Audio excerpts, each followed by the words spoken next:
Howdy, howdy. Look, another beautiful day. Today what we're gonna do is we're gonna talk about the hay and straw field. This is our hay and straw field. This is, I believe, about 42 acres. We have it broken out to 3 sections. Right over here is 3 acres on the far east side. This is our Timothy field. Next to the Timothy field is 3 acres of straight orchard grass as well. These 2 fields were planted the same day. I believe they were planted mid-August. The rate for the Timothy field was probably like 10 pounds to the acre. And then this was maybe 10, 12, 15. I can't entirely remember. We used a Brilliant to plant it. Pretty weedy last year, so I was out there walking the field, picking weeds. So I'm hoping that this spring it's gonna be not as weedy and we'll be able to certify the crop. We used to farm the direction east and west. Since then, we have changed. One of the main reasons why we changed was a section of that back field right there is actually longer in distance heading north and south than it is field east and west, which means less turnaround, faster cutting, faster tedding, faster raking. So we decided to change the directions of the field here. I think this is probably the first or second year, I believe, with all fields that were changed the direction. Maybe the 3rd year, I don't know. And now I want to talk about the winter rye. Ooh, look at that, little nuggets, little berries. So this is our winter rye field. I want to talk about a few things.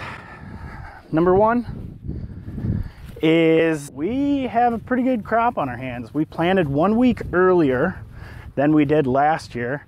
Last year you could see the rows on every single row of winter rye. This year you can kind of see the rows obviously, but what winter rye does in the fall is it tillers. So it means it goes from that single seed and then grows, germinates, sprouts, and then it starts making multiple shoots going up. So what we're kind of expecting here is that we're gonna have a bumper crop of straw. Hopefully it's something that we can handle. I'm thinking that it's gonna be. The Arcusin is really gonna help us there. So the second thing I want to talk about is these fields are relatively flat. Here's one section where it's not.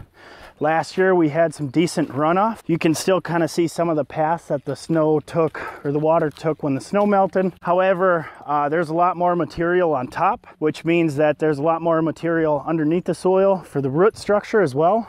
So it does not look as bad as it did last year. However, if you pull some of this stuff back right here, you can still see that there is some water runoff taking some of the soil away as well. Right here I kind of messed up with the drill. I don't know if one of the seed boxes were clogged, had some junk in it, but it seemed to happen every row around here, and then it stopped happening up here, and then it started happening again. The nice thing about planting 1 week early is that you have a lot more tillering happening, a lot more protection from the snow, and what I believe is that it helps with water infiltration as well. Allows the water from the snow to go back into the groundwater here. That's the third thing I want to talk about, is water infiltration. There's a part of our field, this part right here, that likes to hold water. It's kind of wet out here. I probably shouldn't be walking out here, but I don't think I'm gonna damage too terribly much with my foots. All right, so this is what the low spot looks like. Lucy, come here. A couple of weeks ago, it was actually, I think it was probably up to here, a lot further. I'm thinking that the water infiltration on this winter rye is doing a pretty good job. You can kind of see the rows underneath the water. So this spring it'll dry up pretty well, continue to grow, and get a good yield off of it. If it stays underwater for too long, it will affect the plant. We won't get the straw yield that we're really looking for. Water infiltration with cover crops, winter rye, I think does a pretty good job. So it's nice that we have a big root structure to kind of help with that water infiltration. So we'll see how it goes this summer. I don't see any pitfalls to planting 1 week earlier yet. The only thing that might be kind of rough is we'll be in over our head. A lot of small square bales of straw, which will be fine. Just be a lot of work and late nights and early mornings and hopefully no breakdowns, and that's where the arcusin should come into play here. All right, the fourth and final thing that I wanted to talk about was we planted sun hemp last year, and this is the field. So if you ask yourself, why is this such an ugly planted field? Well, you can thank me for that. I was planning on doing this entire section, but I ran out of seed because, you know, that's what I do. What the sun hemp is supposed to do is it's supposed to pull carbon and store it into the ground. We inoculated the sun hemp plants too, so it gets these nodules on the root system, which is feed for the microorganisms, I believe. I mean, I'm not a scientist or a doctor, but this is kind of what I've learned on watching YouTube, some of the guys out there with regenerative farming. But these nodules are feed for the microorganisms, and they also produce nitrogen for the following crops. So sun hemp will convert into nitrogen, and then what winter rye does is it scavens for nitrogen. So what we did with the sun hemp is we mowed it down, and then we mow-bore plowed it into the ground. So it's still there, but it's deteriorating away and releasing some of that nitrogen. The nice thing is the winter rye will scavenge for that nitrogen and use it to kind of feed itself as well throughout the year. More spoon-fed type of fertilization program is what I'm hoping. See, I'm not an expert, okay? Not a trained expert. You're gonna probably want to watch those other YouTube videos, no doubt about it. Don't take everything I say as truth. Yeah, just do your research, okay?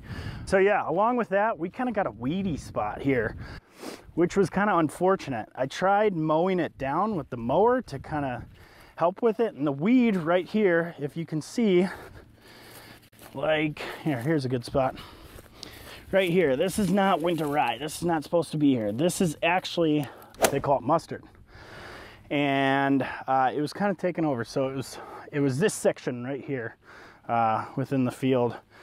Tried mowing it down because you want to kind of attack those weeds before they go to seed and then regerminate into the ground. I'm hoping that we're not going to have any issues because we want to certify this winter rye as straw. And in the case that it is a problem, we'll just section this part off and bale it as non-certified straw, which we're not going to think like that because that's not going to happen.